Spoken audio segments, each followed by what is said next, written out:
जय माता दी। श्रीमद् देवी भागवत महात्म्य में चौथी कथा रेवती नक्षत्र के पतन और पुनः स्थापन की कथा। सूत जी बोले, हे ऋषियों, स्वामी कार्तिकेय जी के श्री मुख से अद्भुत दिव्य कथा सुनने के उपरांत भी अगस्त ऋषि जी की जिज्ञासा शांत न हुई। वे कार्तिकेय जी से विनय पूर्वक बोले, हे स्वामी, आप देवसेना के अध्यक्ष हैं, कृपा करके अब श्रीमद् देवी भागवत का दूसरा महात्म्य सुनाए। तब वे बोले, हे मुनिवर, इस कथा से भगवती जगदम्बिका का संबंध है, जिसके एक अंश में भागवत की महिमा का प्रसंग हो, धर्म का विस्तृत वर्णन हो, गायत्री का महत्व वर्णित हो, उसे देवी भागवत कहते हैं। ध्यान पूर्वक सुनो। पूर्व का समय में ऋत्वाक नामक एक मुनि रहते थे। रेवती के चौथे चरण में गंडात होता है। उसी काल में उन्हें पुत्र की प्राप्ति हुई। जब से उस बालक ने जन्म लिया, तभी से वे रोगादि व्याधियों से पीड़ित रहने लगे। धीरे धीरे वे क्रोधी और लोभी प्रवृत्ति के हो गए। कुछ समय व्यतीत होने के कारण एक दिन एकांत में बैठे ऋत्वाक मुनि मन में विचार करने लगे कि मेरा पुत्र अत्यंत दुष्ट और उदंड क्यों है। हम जो शिक्षा इसे प्रदान करते हैं उस पर यह ध्यान क्यों नहीं देता। कौन सा ऐसा कारण है जिसके कारण यह दुष्ट स्वभाव वाला हुआ। ऐसे दुराचारी पुत्र से माता पिता कष्ट भोगते हैं, साथ में कुल का भी नाश हो जाता है। इससे तो निसंतान रहना ही अच्छा है। दुष्ट पुत्र पितरों को नरकगामी बनाते हैं, जबकि सदाचारी पुत्र माता पिता को सुखी रखते हैं और दूसरों का भी उपकार करते हैं।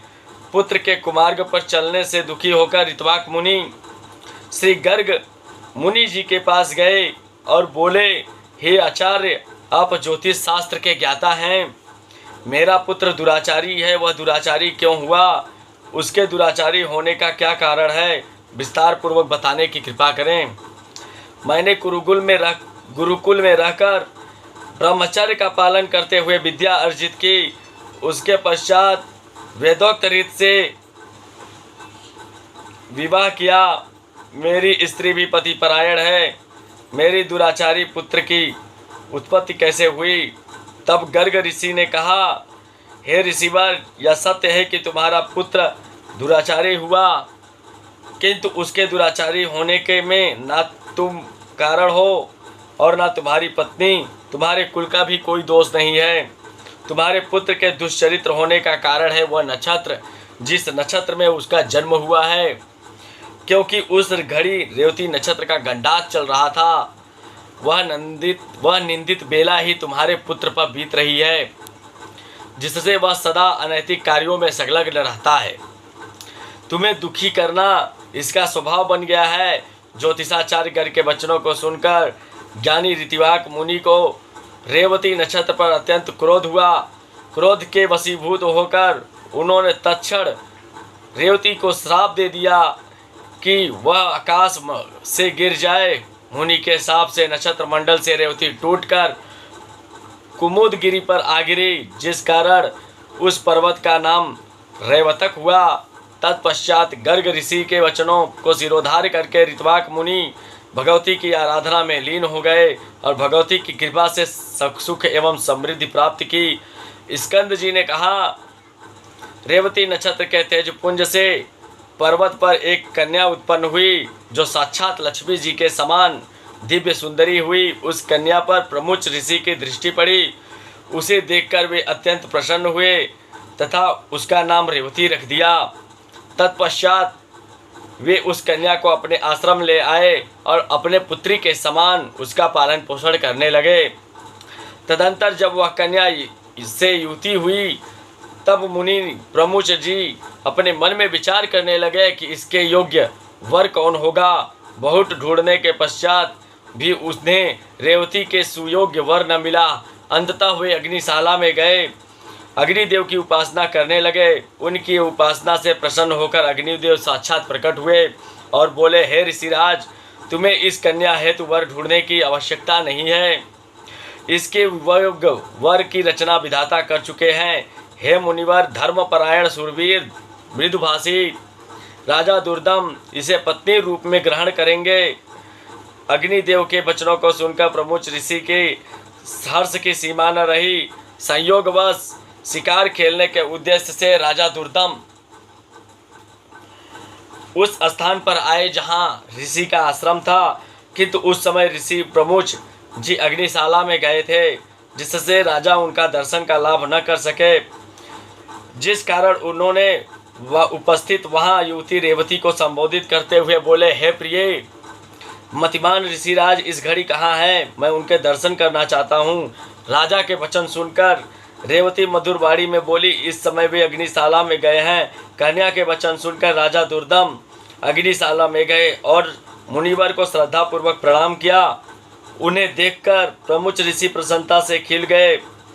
राजा को आशीर्वाद देने के उपरांत वे अपने शिष्य को संबोधित करते हुए बोले, गौतम, तुम शीघ्र ही अर्घ लेकर उपस्थित हो।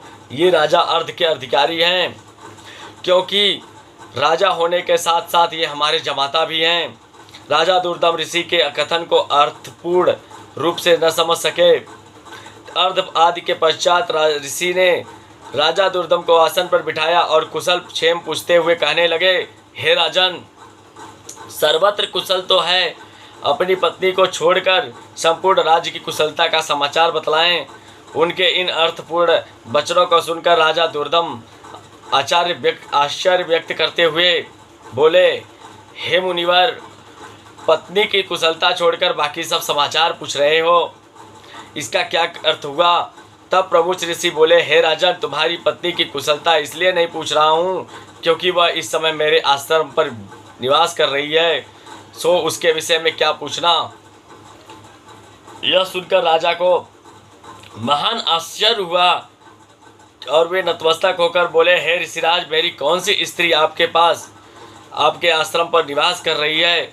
वे कहने लगे, हे राजन, संपूर्ण सृष्टि में अद्वितीय सुंदरी रेवती मेरे आश्रम पर जो तुम्हारी भार्या ही है। यह सुनकर राजा दुर्दम के आश्चर्य की सीमा न रही और वे मन मन विचार करने लगे कि मेरी सुभद्रा आदि स्त्रियां राजमहल में है, रेवती नाम की कोई मेरी पत्नी नहीं है। यह कौन है और कौन सी पत्नी हुई? इससे मैंने विवाह कब किया? राजा के हृदय में उभरे असमंजस के अभाव से आभास करके प्रमुख ऋषि गंभीर वचन में बोले, हे राजन, तुमने अभी थोड़ी देर पूर्व जिस युवती को प्रिय शब्द का संबोधित किया वह तुम्हारी प्रेयसी नहीं हुई। हे राजन, प्रिय शब्द से संबोधित से वह तुम्हारी भार्या हुई। यह बात कहे हुए एक घड़ी का समय नहीं बीता कि तुम भूल गए। तब राजा दुर्दम ने कहा, हे ऋषिवर, उपरोक्त शब्द का उच्चारण मैंने किसी बिना भाव के किया था। तब ऋषि ने कहा, हे राजन, इसमें तुम्हारा कोई दोष नहीं है, क्योंकि तुम्हारे मुख से प्रिय शब्द का निकलना ही अग्निदेव की प्रेरणा थी। अतः इस कन्या के तुम स्वामी हो और इसे हर्ष स्वीकार करो, यही विधाता की इच्छा भी है। मुनि के वचनों को सुनकर राजा ने यथाविधि से रेवती के साथ विवाह क्रिया संपन्न करने के लिए तैयार हो गए। उस घड़ी ऋषिराज के सम्मुख उपस्थित होकर रेवती बोली, हे पिताजी, आप मेरा विवाह रेवती नक्षत्र में संपन्न करने की कृपा करें। उसकी वाणी सुनकर प्रमुख ऋषि ने कहा, पुत्री, इस समय रेवती नक्षत्र ग्रह मंडल में नहीं है, तो फिर ऐसी अभिलाषा क्यों कर रही हो? रेवती बोली, हे पिताजी, अन्य नक्षत्र में मेरा विवाह करना किसी भी प्रकार से उचित न होगा। मेरी प्रार्थना आप स्वीकार करें। तब वे कहने लगे, हे पुत्री, पूर्व काल में रेवती नक्षत्र पर कुपित होकर ऋत्वाक मुनि ने रेवती को नक्षत्र मंडल से नीचे गिरा दिया था। अब उसका स्थान ही रिक्त है, फिर उस नक्षत्र में विवाह करने की अभिलाषा क्यों करती हो? प्रमुख ऋषि के वचनों को सुनकर रेवती बोली, हे पिताजी, मैं मानती हूँ ऋत्वाक मुनि में तपोबल था, जिससे उन्होंने रेवती नक्षत्र को ग्रह मंडल से नीचे गिरा दिया, किंतु आप में उनसे किसी प्रकार तप का बल कम नहीं है। आप रेवती नक्षत्र को पुनः ग्रह मंडल में स्थापित करने की क्षमता से परिपूर्ण हैं। आप पूर्ण रूप से सामर्थ्यवान हैं, अतः आप उसे पुनः पूर्व स्थान पर स्थापित करके मेरा विवाह उसी नक्षत्र में करें। तब ऋषि ने कहा, हे पुत्री, जैसा तू चाहती है वैसा ही होगा। यह कहकर उन्होंने रेवती को पुनः नक्षत्र मंडल में स्थापित कर दिया और रेवती नामक उस कन्या से राजा दुर्दम का विवाह कर दिया। विवाह उपरांत वे राजा से बोले, हे राजन, तुम्हारी क्या अभिलाषा है? तुम कौन सी इच्छित वस्तु की प्राप्ति करना चाहते हो? तुम्हारी भी जो इच्छा हो निसंकोच कहो, मैं तुम्हारी समस्त अभिलाषाओं को पूर्ण करने में सक्षम हूँ। उस समय राजा दुर्दम ने विनय भाव से कहा, हे मुनिवर, स्वयंभू मनु के वंश में मैं उत्पन्न हुआ हूँ। मेरी इच्छा है कि आपकी कृपा से मनवंतर का अधिष्ठाता पुत्र प्राप्त हो। राजा की इच्छा जानने के पश्चात ऋषि प्रमुच ने कहा, हे राजन, तुम सर्वशक्तिमान भगवती जगदम्बिका का आराधना करो। मातेश्वरी समस्त प्राणियों की इच्छाओं से की पूर्ति करती है। श्रीमद् भागवत की 5 आवृत्तियाँ श्रवण करने से तुमने अभिलाषित पुत्र की प्राप्ति होगी। तुम्हारी इस पत्नी रेवती के 5वें गर्भ से एक बालक उत्पन्न होगा, वही रेवत मनु होगा। वेद एवं शास्त्र के सहस्त्र का ज्ञाता तथा पूर्णतः धार्मिक प्रवृत्ति का अजय बालक होगा। तदुपरांत राजा ने ऋषि को साष्टांग प्रणाम किया और रेवती सहित राजमहल में आ गए। कुछ दिनों बाद राजमहल में लोमस ऋषि का आगमन हुआ। ऋषि की विधिवत पूजा करके राजा ने उन्हें आसन पर बिठाया और स्वयं उनके चरणों के निकट बैठकर हाथ जोड़कर बोले, हे ज्ञान दर्पण, हमें ज्ञात है कि आप ऋषिजनक लोक कल्याण हेतु धरा पर अवतरित होते हैं। हे स्वामी, पुत्र प्राप्ति की इच्छा मेरे मन में बलवान है, अतः आप कृपा करके श्रीमद् देवी भागवत पुराण सुनाने का कष्ट करें, जिससे माँ भगवती की दया दृष्टि मुझ पर हो और मेरी अभिलाषा पूर्ण हो। राजा दुर्दम के वचन इतने प्रिय थे कि लोमस ऋषि हर्ष से खिल उठे और मधुर वाणी में बोले, हे राजन, तुम्हारा कल्याण हो। माता भगवती के चरणों की श्रद्धा जिस प्राणी के हृदय में उत्पन्न होती है, उसके समस्त पाप धुल जाते हैं। और तुम तो देवी भागवत सुनने की अभिलाषी हो, तुम्हारा सब तरह से मंगल होगा। उसके बाद शुभ घड़ी, शुभ नक्षत्र, शुभ मुहूर्त देखकर लोमस ऋषि ने श्रीमद् देवी भागवत की कथा आरंभ की। कथा श्रवण करने हेतु राजा दुर्दम पत्नी सहित आसन पर विराजमान हुए।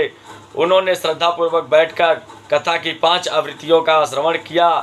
तदुपरांत लोमस ऋषि की पाद पैर की पूजा की, 9 कुमारी कन्याओं को भोजन कराए और ब्राह्मण आदि को दक्षिणा दिए। भगवती की कृपा से कुछ दिनों बाद रेवती गर्भवती हुई और गर्भ का समय पूर्ण होने पर रानी ने एक सुंदर बालक को जन्म दिया।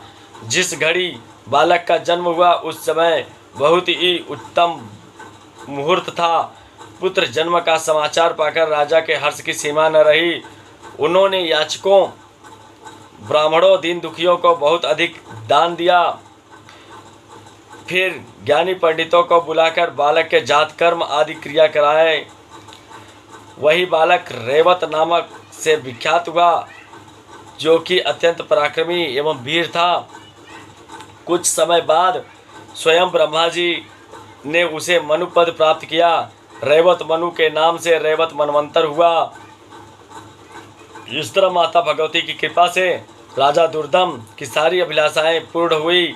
सूतनीश जी ने कहा, भगवती जगदम्बिका की कथा का संक्षेप में वर्णन करने के पश्चात कार्तिकेय जी चुप हो गए। तब अगस्त जी ने उनकी विधि पूर्वक पूजा की और अपने आश्रम लौट गए।